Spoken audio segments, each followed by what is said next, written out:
Monte.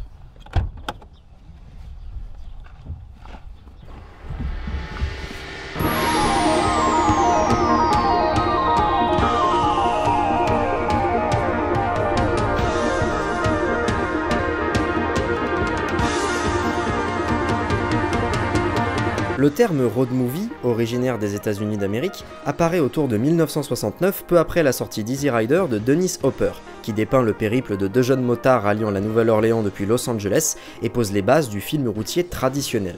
Ou plutôt les popularise, car ce n'est pas le premier à proposer un scénario se déroulant majoritairement sur la route. Beaucoup considèrent que des années auparavant, New York-Miami de Frank Capra, Les raisins de la colère de John Ford ou encore Les voyages de Sullivan de Preston Sturges étaient des road movies avant l'heure, le genre à proprement parler n'existant pas encore. De surcroît, bon nombre de puristes le qualifient préférablement de sous-genre, au sens où il n'arrive que très tardivement dans la nomenclature du cinéma américain, et pourrait être vu, on en parlera plus tard, comme de l'héritier illégitime du western. Mais du coup, pourquoi avoir regroupé sous une même bannière tous les films se déroulant sur la route? Parce que les États-Unis nourrissent depuis son invention un culte de l'automobile. Symbole de liberté et de réussite, objet de toutes les convoitises, celle-ci fait partie intégrante du rêve américain, un des grands thèmes du genre. Mais plus encore, il semble que la majorité des infrastructures états-uniennes aient été construites autour de la voiture. Bien que l'on puisse avec une déconcertante facilité commander de la nourriture au volant, retirer de l'argent ou même se marier, c'est flippant. L'illustration la plus parlante n'est autre que celle du cinéma, un art de piéton que les automobilistes n'ont pas tardé à se réapproprier lorsque sont apparus les premiers drive-in au début des années 30. Cependant, de deux choses l'une. Premièrement, si la voiture est un moyen de transport prépondérant du road movie, elle n'est pas omniprésente, remplacée par le camion dans 100 000 $ au soleil, la moto dans Easy Rider ou la diligence dans The Homesman. A noter qu'en de plus rares cas, les personnages n'ont tout simplement pas de véhicule à leur disposition, informant sur le caractère accessoire d'un moyen de transport. Deuxièmement, si le road movie est perçu comme un produit typiquement nord-américain, des œuvres européennes comme Voyage en Italie de Roberto Rossellini ou Les fraises sauvages d'Ingmar Bergman, je vais y arriver, sont à considérer comme précurseurs du genre, bien davantage d'ailleurs que Pierrot le Fou de Jean-Luc Godard, cité dans cette catégorie plus que de raison. Bref, essayons de ne pas trop nous égarer et de plutôt répondre à la question qui va s'avérer centrale dans cette vidéo. Qu'est-ce qu'un road movie exactement?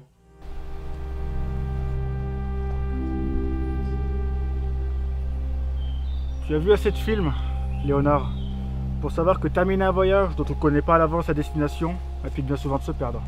C'est sûr que bouffé par une meute de loups dans la forêt, le voyage va vite se terminer. Hein. Ça c'est ton problème, moi je ne vais pas plus loin. Pourquoi t'es venu me chercher alors? Je viens de te le dire.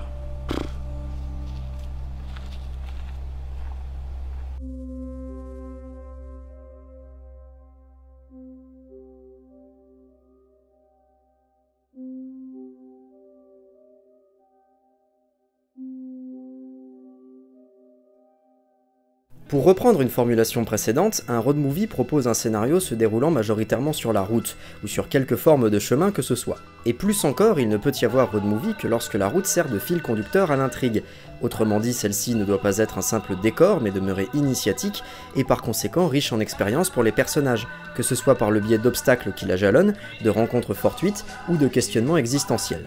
Entre deux plans subjectifs de l'asphalte, les films routiers essayent tant que faire se peut de rapprocher les individus et les peuples, de leur ouvrir l'esprit aux uns comme aux autres, chose que l'on observe très bien dans Carnet de voyage de Walter Salles, et pas le moins du monde dans Délivrance de John Boorman. Sauf que Délivrance est un river movie. Et le river movie, un sous-genre du road movie. C'est toi le sous-genre, connard. De surcroît, et même si c'est là le propre de toute œuvre cinématographique, le road movie des premières heures est un objet profondément politique. Dans les faits, il dresse généralement un portrait de la société, avec ce qu'elle comporte de dysfonctionnement, et témoigne à travers un éventail de thèmes incontournables, parmi eux l'évasion, la fuite ou la fascination mécanique qui pousse les personnages à voyager, d'un mal de vivre, d'une impossibilité de la liberté. N'oublions pas que le genre a émergé durant une période de contestation sociale, où la jeune génération s'opposait farouchement à la guerre du Vietnam, prenait conscience du problème de la ségrégation raciale, sans compter son besoin pressant de libérer les mœurs sexuelles et, pour les femmes, de faire valoir leurs droits. Je suis tellement fier de toi. Mais c'est aussi développé en parallèle de nombreux mouvements de contre-culture, comme la science-fiction, pan littéraire qui jusqu'alors était réservé à un public de niche, ou bien le psychédélisme, dont on vous rebat décidément beaucoup trop les oreilles dans cette émission. Somme toute, il n'est pas étonnant d'apprendre que les personnages vedettes des road movies sont souvent des rebelles.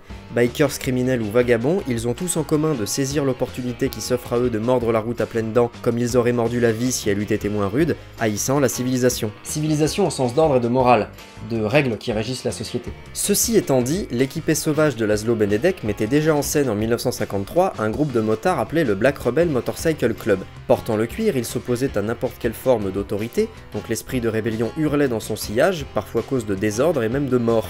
Il n'a effectivement pas fallu attendre les 60s pour voir émerger ce genre de thématique sauvage, cette vision des choses acerbes, véritable essence du road movie classique.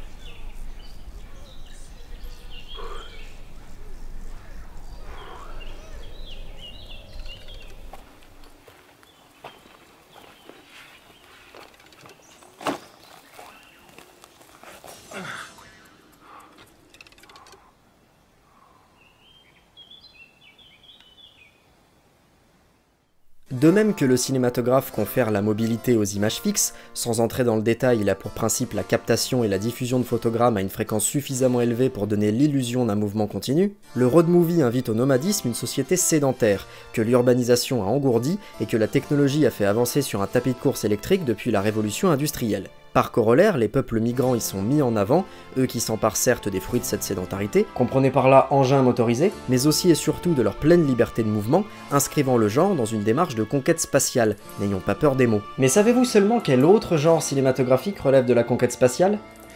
Autre que le space opéra? Le western. Et c'est pas faute de l'avoir introduit. Apparu plus de 60 ans avant le road movie, le western rendait déjà hommage aux nomades, et plus précisément aux courageux pionniers du 19e siècle qui, en quête d'opportunités et désireux de vivre le rêve américain, ont conquis les terres primitives de l'Ouest depuis l'Est des États-Unis, voire le Canada. Itinéraire que des films routiers tels que Macadam à deux voies de Monty Hellman ou L'épouvantail de Jerry Schatzberg s'amusent à remonter avec orgueil, comme un pied de nez au western, un refus de son héritage.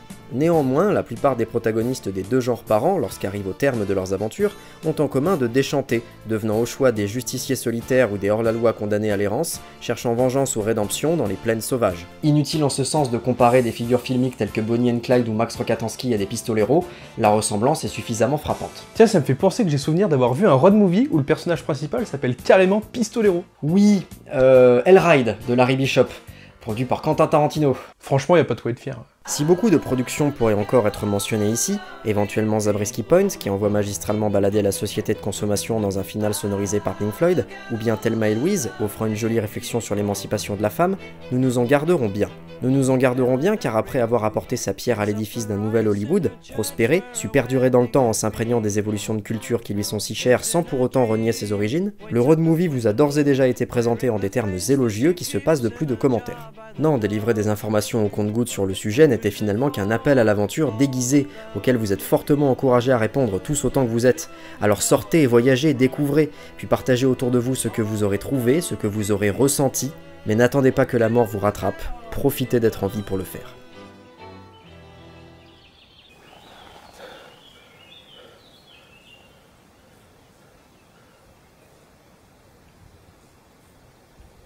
Wow.